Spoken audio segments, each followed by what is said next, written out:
Entonces, cuando hablamos de ITU alta y baja, miren, fíjense, la cuestión es clarísima, ¿ya? Vejiga, para abajo, baja. Todo lo demás, alta.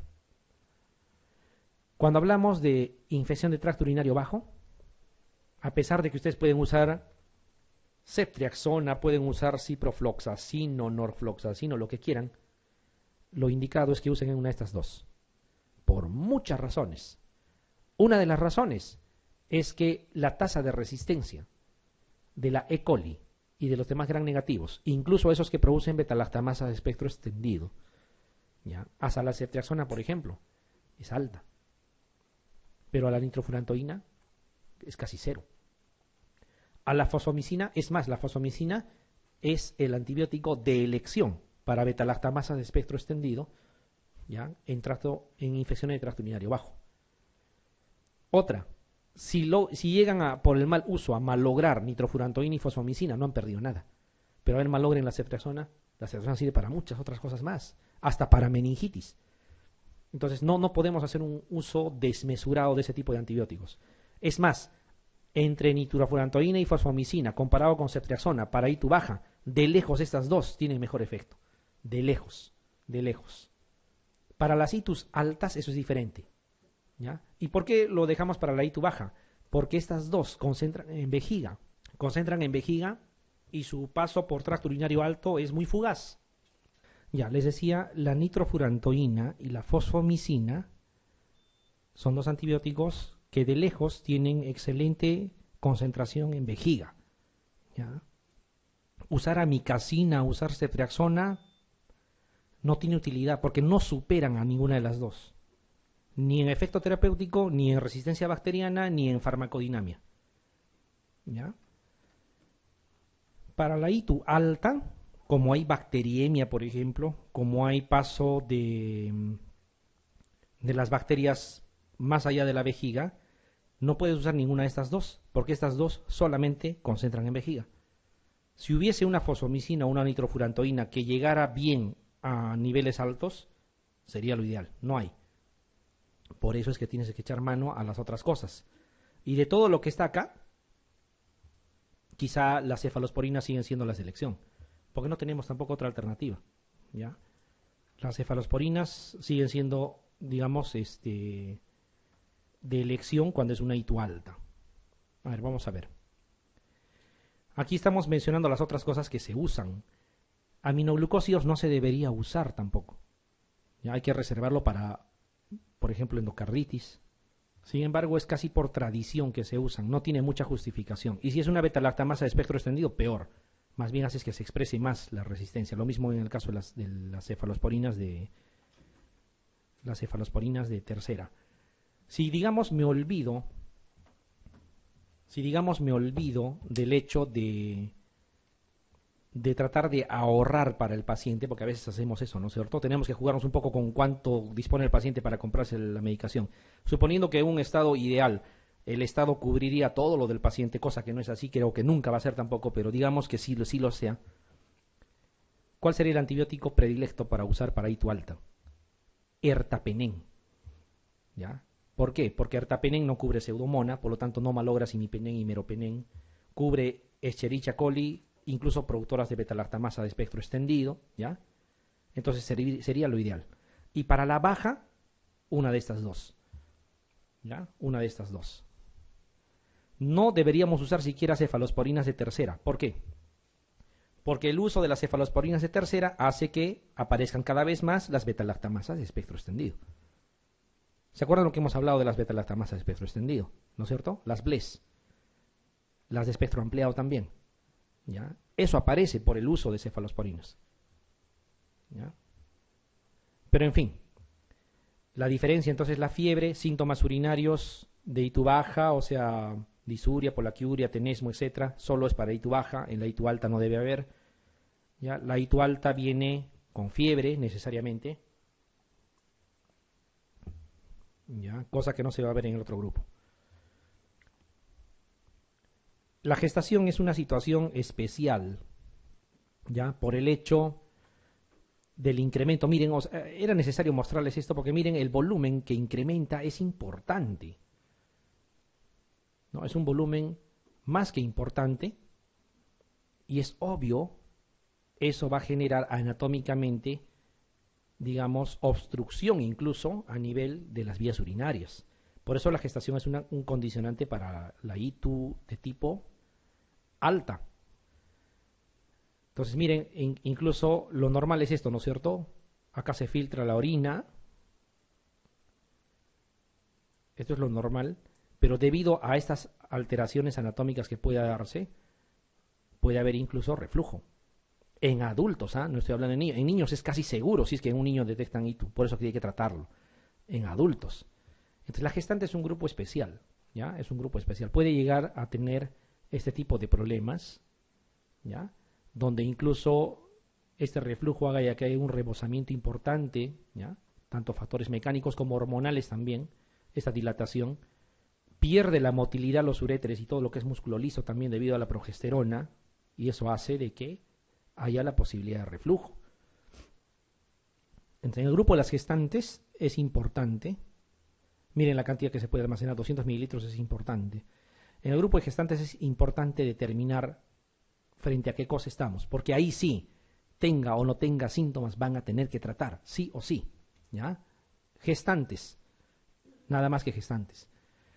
De esta forma, un poco mea graciosa de mostrarlo, es para que se acuerden. Si la gestante está por lo demás OK y solamente por laboratorio le detectan que hay una bacteriuria importante, es una bacteriuria asintomática, ¿no es cierto? Ahora, si esta gestante, o en general una mujer, refiere disuria, polaquiuria, tenesmo, dolor en hipogastrio, todo lo que ustedes saben, es una ITU baja. Porque aquí lo que va a marcar es la fiebre, postración, mal estado general, dolor lumbar, náuseas, vómitos. La persona cree que tiene otra cosa.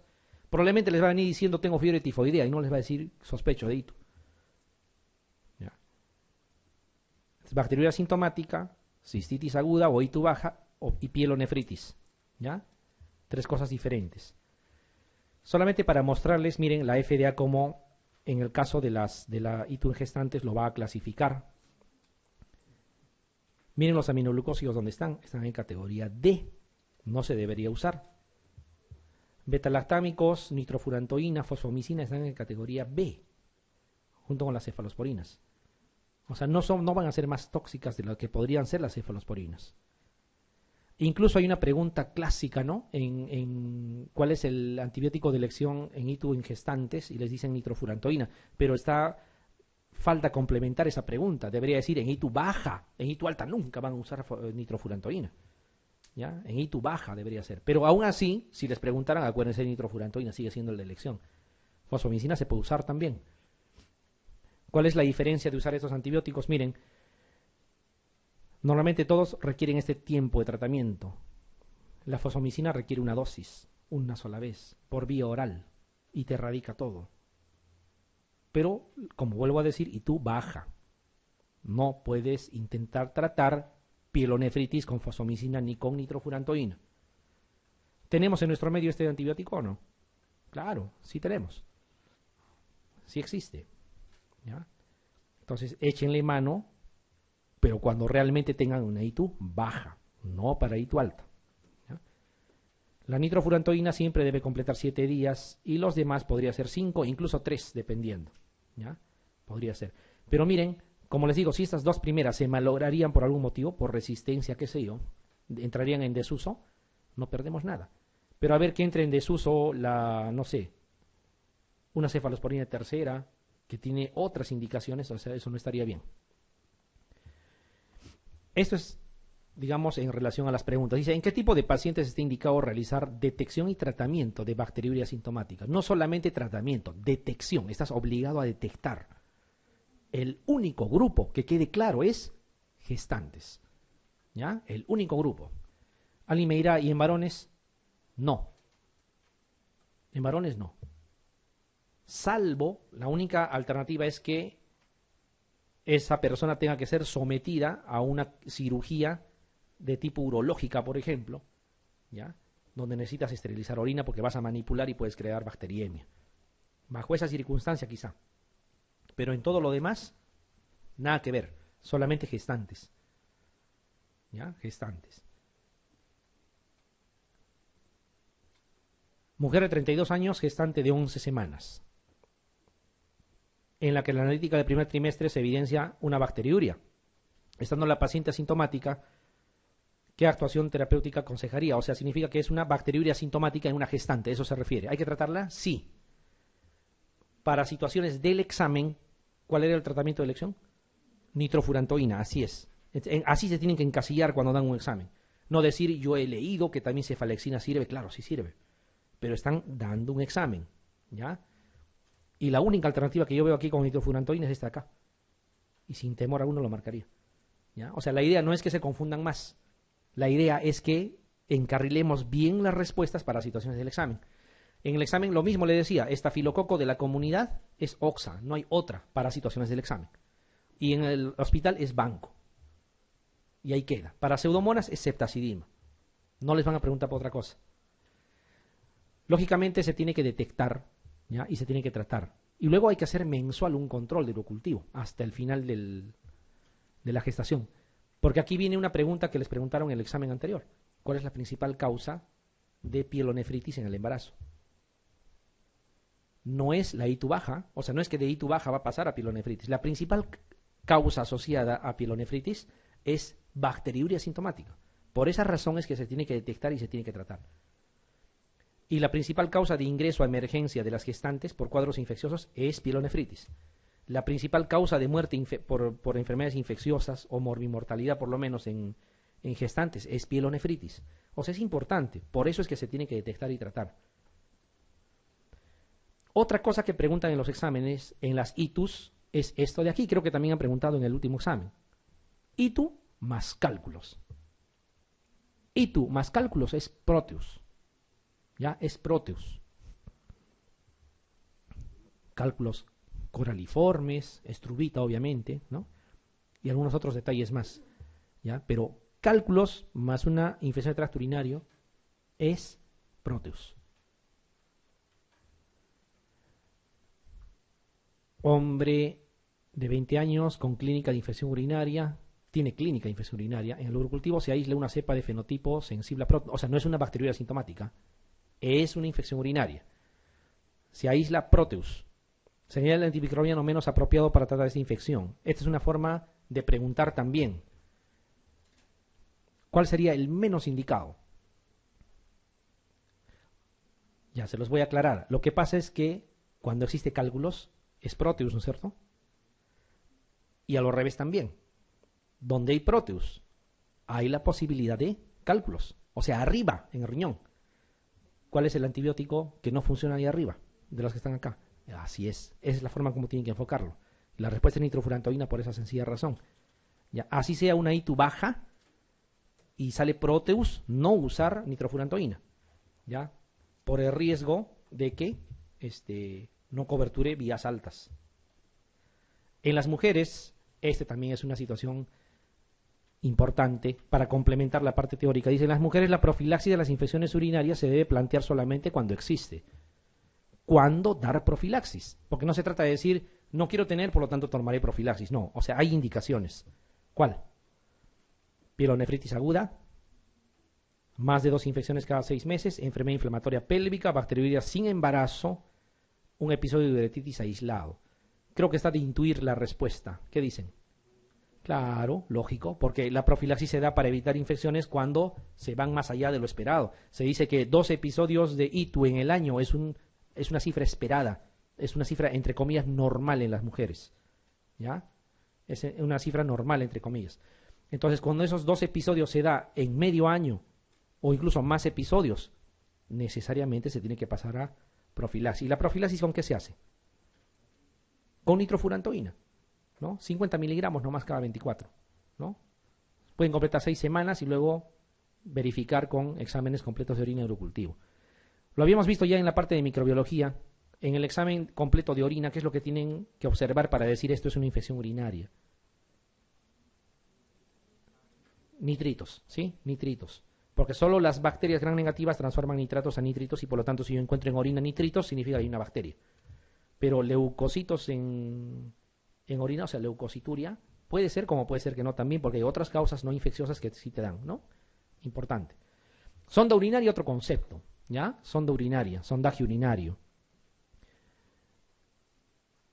El sondaje urinario predispone a infecciones urinarias. Aquí un dato que es importante que lo sepan también. Normalmente, a ver, ubíquense aquí cuando están en un hospital. Normalmente, cuando quieren hacer un examen completo de orina en un paciente que tiene sondaje urinario, acá tiene una apertura, ¿no es cierto? Lo que hacen es aperturar eso y de ahí recolectan la orina y lo mandan al laboratorio. Eso está mal.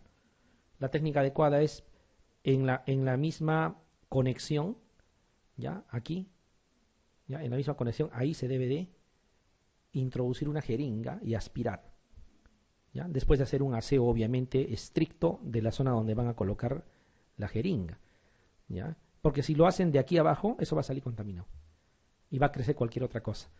Y cuando una persona es portador de sonda urinaria, como es el caso aquí, de un varón puede ser, y no tiene clínica de ITU obviamente, pero tiene bacteriuria asintomática, ¿cuál es el tratamiento? ¿Qué se debe de hacer? ¿Se debe de tratar? Bueno, una de ellas podría ser cambiar sonda y está bien, sola, ¿ya? ¿Se debe de tratar? La respuesta es no. Ese cambio de sonda es más que suficiente, ¿ya? Y cuando encuentran cándida, el tratamiento también es cambiar la sonda, ¿ya? Cambiar la sonda. Si ustedes van a dar tratamiento antibiótico, va a seguir igual, ¿ya? Va a salir igual. ¿Por qué? Porque normalmente es la bacteria que está en la sonda, no está en el organismo. Entonces, como que quisieran tratar a la sonda, no van a poder, ¿ya? Es más o menos así. ¿Y por qué les digo esto? Porque miren, aquí está una pregunta. Dice un paciente de 71 años, prostatectomizado, sin otros problemas de salud, portador de sonda uretral permanente, presenta bacteriuria. Más de 100.000 unidades formadas de colonias por mililitro, en 2 urocultivos. ¿Cuál es la actitud terapéutica más conveniente? Tratamiento antibiótico de amplio espectro, tratamiento antibiótico según antibiograma, cambio de sonda urinaria, antisépticos en vejiga, cambio de sonda urinaria y tratamiento antibiótico. De acuerdo a lo que hemos conversado, miren, así puede venir y parecer algo confuso. ¿Pero qué es lo que se debe hacer? Cambiar sonda y punto. No se da tratamiento, porque como les digo, si dan tratamiento es como que quisieran tratar a la sonda. La bacteria está en la sonda, ¿ya? Llegamos a la parte más importante y a la vez la más simple también, aunque no parezca. Infección del sistema nervioso central, ¿ya? Hay que acordarse, por favor, que cuando hablamos de meningitis, ¿ya? Hablamos del compromiso del espacio supraracnoideo donde se encuentra el líquido cefalorraquídeo, ¿ya? Donde se encuentra el líquido cefalorraquídeo. Una de las situaciones que es indubitable y que necesariamente se tiene que utilizar para hacer este tipo de diagnóstico es realizar punción lumbar, ¿ya? Sin punción lumbar no van a encontrar ningún tipo de diagnóstico. Aquí más que estén aprendiendo la técnica de la punción lumbar, eso más lo verían en neurología, es las características del líquido cefalorraquídeo, ¿ya? Eso les va a dar la respuesta a la mayoría de las preguntas cuando tengan que responder un examen. Y aquí está. Acá no les estoy colocando valores por una sencilla razón. Cuando memorizan valores, no está mal que la sepan. Cuando memorizan valores, es más difícil contestar. Es mejor decir elevado, bajo, ¿ya? ¿Qué es más fácil de entender? ¿Hay hipoxemia o hay presión parcial de oxígeno en 85, por ejemplo? Si me dicen hipoxemia, yo entiendo más rápido, ¿sí? Ya más o menos algo así. Miren, fíjense en lo que tienen que ver, en lo que tienen que reparar en el examen. No es en toditas las características. Voy a ser más claro. Si ustedes miran, por ejemplo, proteínas, no les sirve de nada. Porque las proteínas no les va a servir para que puedan ustedes discriminar si es bacteriano, si es viral, si es tuberculoso. En absoluto, no les sirve, ¿ya? Las células podría servirles, pero es inespecífico. Esto es lo que les va a servir, el tipo de célula. Para situaciones del examen, polimorfo nuclear es sinónimo de bacteriana, ¿ya? A pesar de que la tuberculosis al inicio, en los 5 primeros días, también puede dar este polimorfo nuclear, ¿ya? Pero cuando les dan para que determinen cuál de los tipos es polimorfo nuclear, es bacteriana, sin lugar a dudas. Cuando es mononuclear hay dos alternativas, o es tuberculosa o es viral. ¿Y cómo van a discriminar entre ambas? Por la glucosa. Si la glucosa está normal es viral y si está disminuida es TB. O sea, no hay forma de equivocarse, porque son excluyentes entre sí. O es polimorfo de bacteriana o es mononuclear de TB o viral, y por la glucosa se van a dar cuenta. ¿Estamos de acuerdo? Hay otras características, eso es verdad. Por ejemplo, una de ellas es que cuando elevan las células, el incremento de 100 en 100 o incremento por cientos viene a ser propio de TB o viral. Y cuando incrementa por miles es bacteriana. O sea, una meningitis tuberculosa no va a tener 5000 de células. Eso es bacteriano. ¿Ya? De 100 en 100 nada más incrementa TB y viral. De 1000 en 1000 incrementa la bacteriana, por ejemplo. Compromiso de pares craneales, TB. TB, o sea, pequeños datos. Si les mencionan de la enzima adenosíndeaminasa, o sea, el ADA, TB. Aunque no es específico y en la vida real eso no te sirve para discriminar. Pero para situaciones del examen sí. ADA es TB. ¿Ya? Muy bien. En lo que es el tratamiento también es sencillo. Cuando se trata de bacteriano, es cefalosporina de tercera. En cualquier edad es cefalosporina de tercera. En neonatos o en ultraancianos es cefalosporina de tercera. ¿Cuándo le agregan ampicilina? Cuando hay riesgo de listeria monocitógenes. ¿Y dónde hay riesgo de listeria monocitógenes? En las edades extremas de la vida, en los que tienen comorbilidad. Ancianos, desnutridos, diabéticos, alcohólicos crónicos, personas con neoplasias, ahí le agregan ampicilina. Si no tiene ningún factor de riesgo, cefalosporina nada más, de tercera. Para la TB no hay problema, es el tratamiento antituberculoso que conocen, le agregan corticoides, eso sí, porque los corticoides ha demostrado que mejoran la sobrevida y disminuyen las secuelas. En etiología viral, el aciclovir, ¿ya? Cuando sospechan de viral es aciclovir, y cuando van a sospechar de viral, cuando tengan mononuclear con glucosa normal, ¿no? Y en la fúngica, que tiene una cápita aparte, anfotericin. Para todo lo que es severo en fúngico es anfotericin. Ya, fíjense, estos pequeños datos son los que nos van a ayudar para ver. Miren, así ustedes revisen otro tipo de cuadro, es solamente para que lo puedan comparar, ¿no? Más o menos dice lo mismo, ¿ya? Aquí nos interesan las causas infecciosas, obviamente. Cuando se trata de bacteriana o tuberculosa, al inicio, eso les dije, hay polimorfo nuclear. ¿Ya? Pero para discriminar entre una y otra, mononuclear es TB. ¿Ya? Mononuclear es TB. Hay una excepción en las bacterianas. Todas las bacterianas te dan polimorfo, excepto listeria. Listeria te da mononuclear. ¿Ya? Claro que acá te meten leptospira y otras cosas más, pero leptospira es poco probable que, como casuística, ¿no? ¿Ya? Para que tengan una idea. Para que tengan una idea. Esto es solamente cómo, si es que no ordenamos de esta forma, la mayoría de los cuadros que nos van a presentar en los textos van a ser un poco confusos. ¿Ya? Quédense con este cuadro de acá, con el primero que hemos mostrado. A ver, vamos a ver. Según la edad también es lo mismo. En neonatos, y es fácil de acordarse, el canal vaginal, ¿habrá E. coli o no? Sí hay E. coli, es uno de los agentes causales. ¿Existe estreptococo del grupo B? Claro que sí. Otro de los agentes causales. ¿Y es una edad extrema de la vida? También, por lo tanto, listeria. Fíjense cómo, ¿no? E. coli, estreptococo del grupo B y listeria está ahí. Cuando ya avanza la edad un poquito, ¿ya? Incluso hasta casi completar la adolescencia, meningococo, ¿ya? Meningococo. También está Haemophilus influenza. En los adultos esto se invierte. Meningococo pasa de lo que estaba en primer lugar a segundo plano y neumococo toma la delantera. ¿Ya? Eso es en adultos. Y en ancianos se mantiene, todavía está neumococo, pero ya hay otras cosas más y también listeria, edades extremas de la vida. Algo que es importante saber entre meningo y neumococo, ¿cuál da más morbilidad? Meningococo. Enferma más, fácil se contagia, por vía aérea incluso. Y el que da más mortalidad es neumococo. ¿Ya? O sea, contagia a muchos el meningo, pero mata mucho más el neumococo. Cuando nos hablan de un traumatismo craneoencefálico, neumococo. Cuidado, neumococo. Paciente que sufre un TEG, etcétera, etcétera, neumococo. En procedimientos neuroquirúrgicos propiamente, ahí pueden pensar en estafilococo. ¿Ya? O sea, una meningitis después de un procedimiento neuroquirúrgico. Le han operado de una fractura de base de cráneo, qué sé yo. Ahí pueden pensar en estafilococo. Cuando existe derivación ventrículo-peritoneal, por ejemplo, todo lo que sea dispositivos invasivos es estafilococo epidermidis. A eso se refiere coagulasa negativo.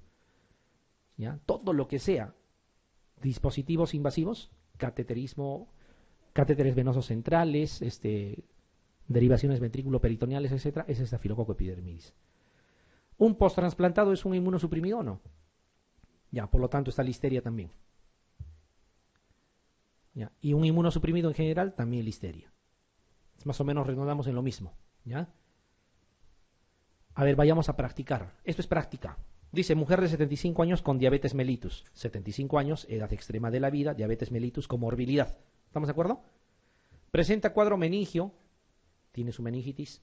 Al estudio de líquido cefalorraquídeo muestra 1300 células, no me sirve de mucho la celularidad. 98% polimorfo, perfecto. ¿Qué cosa es? Bacteriano, se acabó. Es una meningitis bacteriana en una edad extrema de la vida con comorbilidad. ¿Qué tratamiento indicaría mientras espera los resultados del líquido cefalorraquídeo? Cefalosporina tercera más ampicilina, ¿sí? Cubriendo listeria, ¿se acabó? Sencillo. Esa es más o menos la forma como tienen que enfocar las preguntas. Esta de acá. Cuando hablamos exclusivamente de listeria, hay que acordarse que el tener listeria como colonizante no significa que estés enfermo. Mucha gente tiene listeria, ¿ya? Puede portar listeria y no necesariamente estar enfermo. 5% de la población es portadora sana, ¿ya?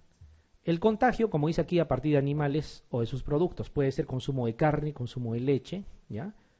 Muchas veces no se llega a conocer el origen, eso es obvio, y existe transmisión transplacentaria. Por eso es que un neonato hay que pensar en listeria, necesariamente, ¿ya? Hay que pensar en listeria. La vía digestiva es la principal puerta de entrada, sin embargo puede entrar por conjuntiva, puede entrar por mucosas, por piel dañada también, ¿ya? Y a pesar de que haya ingresado, hay que pensar siempre en que lo primero que va a pasar es que no produzca enfermedad. Hay veces que produce. Por eso es que espera que sea un neonato o que sea un adulto extremo o que tenga comorbilidad. En los demás, no es necesario. Hay que acordarse, ¿ya? Es un gran positivo, ¿no es cierto? ¿Es o no un gran positivo? Listeria es un gran positivo, ¿ya? Hay que acordarse. Intracelular. Paciente de 72 años diagnosticado de polimialgia reumática. Es una enfermedad reumatológica. Dice en tratamiento con corticoides desde hace 6 meses. Es un inmunosuprimido por la enfermedad, por la corticoterapia prolongada y porque tiene 72 años. Creo que está claro. Ingresa en el hospital por meningitis aguda. Tiene su meningitis, observándose en los hemocultivos bacilos gram positivos. ¿Cuál sería? ¿Se dan cuenta? Aquí no se trata de que ustedes sepan en microbiología diferenciar qué bacteria puede ser simplemente por epidemiología. Pertenece a un grupo donde está presente listeria. Claro que hay que acordarse que listeria es gran positivo, ¿no es cierto? ¿Está claro eso? Ya. Esta. Señale los agentes etiológicos más frecuentes de la meningitis aguda purulenta en adultos inmunocompetentes. Inmunocompetentes. Adultos. No está hablando de ancianos ni de niños. Empieza con estafilococo acá, 0, ¿no es cierto? ¿Qué cosa tenemos que buscar? Streptococcus pneumoniae, ¿sí o no? Ya. El otro dice Neisseria meningitis, también lo dejamos. Acá dice Streptococcus pneumoniae de la cabeza. Este otro tampoco, ni este último. ¿Marcaría yo la C o no? Estoy en el examen, me está ganando el tiempo. Marco la C y doy con la respuesta. Y justamente esa es la secuencia. Streptococcus pneumoniae y luego le sigue Neisseria. Hay que simplificar la forma de responder, no complicarse. La mayoría de las meningitis producidas tras un traumatismo craneal abierto o relacionadas con infecciones parameningias del área otorrinolaringológica son producidas por ¿cuál? Así es, Streptococcus pneumoniae, neumococo. ¿Ya? ¿Estamos de acuerdo, no? Ya. Entonces, ¿por qué les comento esta situación? Porque es fácil pensar que se trate de estafilococo cuando les hablan de traumatismo. Cuidado, solo eso es para los procedimientos neuroquirúrgicos. Tengan cuidado. A veces les dicen paciente con sinusitis de larga data y hace meningitis, también es neumococo. ¿Ya? A eso se refiere. Esta, varón de 72 años, alcohólico crónico, que acude por cuadro agudo de 24 horas de cefalea intensa, fiebre de 38, disminución del nivel de conciencia. En la exploración se observa estupuroso con rigidez de nuca. Ya se acabó, ya tiene un signo meningio, ¿sí? El estudio urgente de líquido cefalorraquídeo objetiva 3.500 células, 98% polimorfo nuclear. ¿Qué cosa es? Bacteriano. Solo con esos dos yo sé que es bacteriano. Está en una edad extrema de la vida porque tiene 72 años. Es alcohólico crónico. ¿Ya? ¿Qué le voy a dar? ¿Qué alternativa? Sencillo, ¿no es cierto? ¿Ya? Entonces, esto por favor tienen que tratar de practicar. Hay más preguntas de este tipo seguramente cuando revisen exámenes. Pero siempre traten de enfocarlo de esa forma. Va a ser más rápido.